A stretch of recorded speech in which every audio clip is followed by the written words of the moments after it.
में भाया चलेगा बाएं पट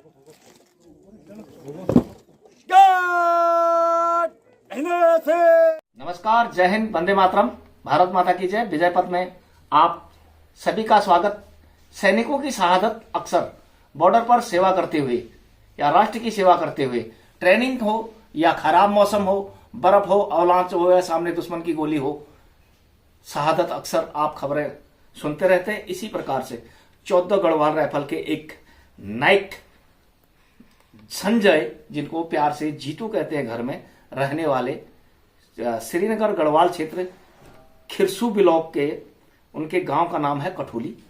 वहां पर उनका पार्थिव शरीर आया। 4 तारीख को उनको सूचना मिली। 5 तारीख को वहां पर उनके अंतिम दर्शन के लिए उनके पैतृक स्थान पर लाया गया।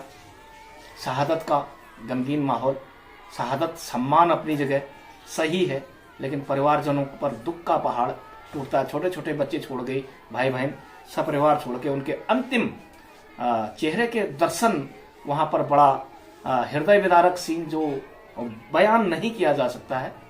उसके बाद उनको सलामी दी गई गढ़वाल राइफल के जवानों के द्वारा और उनका पैतृक घाट अलकनंदा किनारे घाट जो श्रीनगर बना है, वहां पर उनका अंतिम संस्कार के लिए ले जाया गया। काटना ही इतने देर से हूं।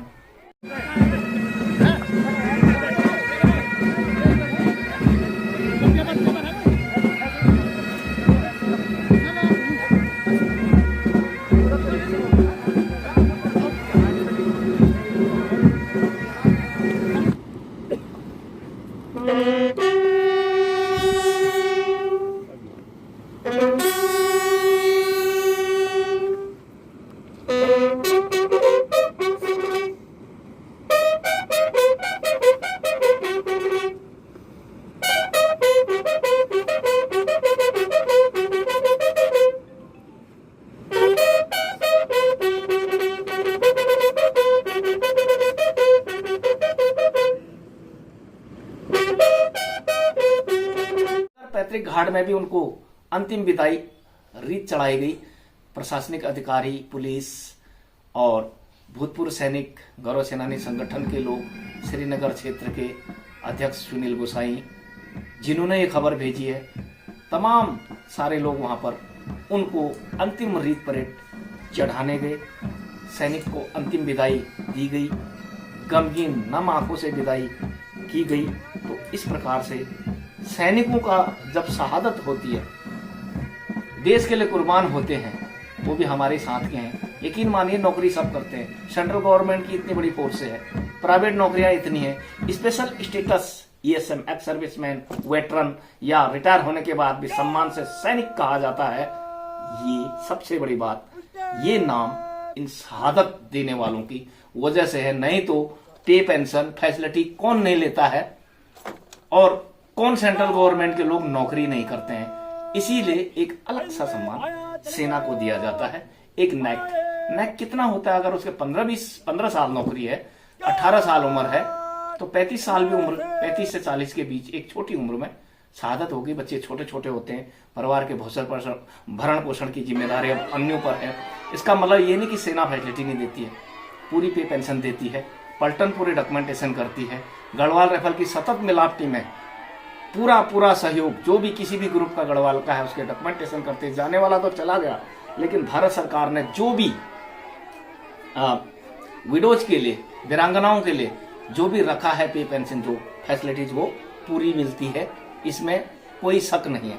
लेकिन एक कम उम्र में शहादत या रिटायर भी कह लीजिए, 35 से 50 साल के बीच जवान रिटायर होते हैं। तो कुछ ऐसी समस्याएं होती है। सेना में फैसिलिटी बढ़ गई, इक्विपमेंट बढ़ गया, राफेल आ गई, तोपें आ गई, देश की सीमाएं सुरक्षित हैं, जवान का मोराल अच्छा है, वो सब ठीक है। लेकिन रिटायर होने के बाद भी कुछ बेसिक सुविधाएं चाहिए होती हैं, क्योंकि जब तक हम रिटायर होते हैं तो जिम्मेदारियां बढ़ जाती है। बच्चों के हायर एजुकेशन, उनका ब्याह, नौकरी इत्यादि की, तब तक वो रिटायर हो चुका होता है।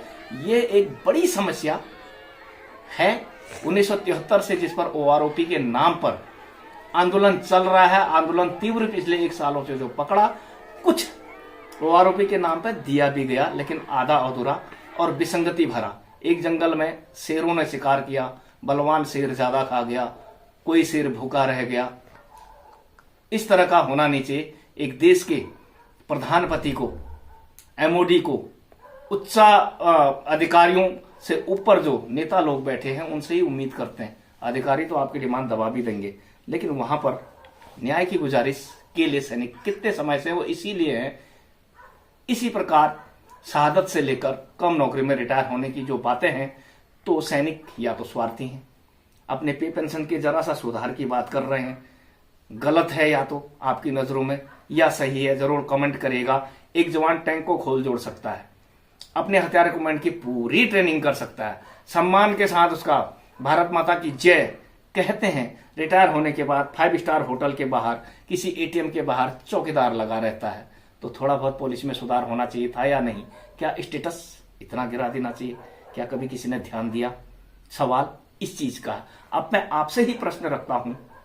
विष्णु पुराण पढ़ा होगा, सनातन के लिहाज से बोल रहा हूं मैं, कोई धर्म प्रचार नहीं, एक एग्जाम्पल के तौर पर दे रहा हूं। जब ब्राह्मणों पर, गरीबों पर, असहायों पर अत्याचार हुआ तो ब्राह्मण ने भी शस्त्र धारण किया। परशु अवतार भगवान विष्णु के 6ठे अवतार कहे जाते हैं। हाथ में परशु और पिनाक धनुष लेकर उन्होंने बदला चुकाया और ये दिखाया सृष्टि को कि कमजोर एकदम कोई नहीं है। दुर्बल को न सताइए, जाकी मोटी हाय, मुई खाल की श्वास सौ सारा भस्म हो जाए। भक्ति काल में कबीरदास के दोहा, जिसे आज आप भी शाश्वत मानते हैं। मुझे बताइए, गीता हमारी पवित्र पुस्तक है और धर्म युद्ध महाभारत से जुड़ी हुई है। गीता भी सही है, धर्म भी युद्ध भी सही है और पांडव भी सही हैं। तो क्या अपने पितामह को, अपने गुरु को और अपने सगे भाई को युक्ति बनाकर, योजना बनाकर, युद्ध नियमों के विरुद्ध क्या मार देना अधर्म था? यदि नहीं था, वो अधिकार की लड़ाई थी, उसे आप धर्म युद्ध कहते हैं।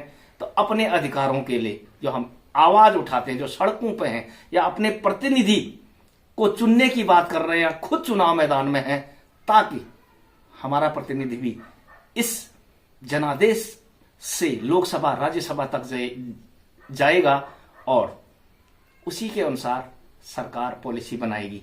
तो गलत कहां पर हो रहा है? कुछ लोग कहते हैं नहीं, सैनिकों को तो ऐसा करना ही नहीं चाहिए, चुपचाप रहना चाहिए, अपने स्वार्थ का बलिदान देना चाहिए। वो भी सही है, वापस लीजिए वो आरोपी, वापस लीजिए एमएसपी जो अतिरिक्त है। लेकिन एक देश एक कानून बना सकते हो, तो एक नेता एक पेंशन की कभी आपने? प्रकाश सिंह बादल 10 बार की पेंशन लिया करते थे और 40 फौजियों के बराबर उनकी पेंशन थी। क्या आप भी बलिदान करोगे? तो हम लोग भी बलिदान के लिए तैयार है। बलिदान का अर्थ शहादत या मृत्यु ही नहीं होता, भावनाओं का, सुख सुविधाओं का, अपने इच्छाओं का बलिदान करना भी तो बलिदान ही है। सेना में यही तो होता है। छोटी नौकरी में चले जाते हैं जवान नौकरी पर, जब उनके साथ के खेल रहे होते हैं, कूद रहे होते हैं, मौज मस्ती कर रहे होते हैं, तब वो ट्रेनिंग या ड्यूटी कर रहे होते हैं। फर्क यही तो है, इसी का नाम तो बलिदान है। तो बताइए, जब सब कुछ सही है, जब धर्म युद्ध सही है, जब गीता सही है, विष्णु पुराण में लिखी बातें सब सही है, सनातन के लिहाज से बोल रहा हूं, तो सैनिक अपने अधिकारों के लिए अपने प्रतिनिधि को लोकसभा भेजना चाहते हैं, या फिर सरकारी नीतियों का विरोध करते हैं, या वोट के जरिए विरोध करते हैं, या संसद तक अपना उचित प्रतिनिधि भेजना चाहते हैं। तो लोकतंत्र की आवाज में गलत कौन है, सही है या नहीं, या स्वार्थी हो गए हैं, या वास्तविकता इनकी बातों में है? कमेंट्स जरूर करिएगा और बने रहेगा विजय पथ के साथ। धन्यवाद, नमस्कार, जय हिंद, वंदे मातरम।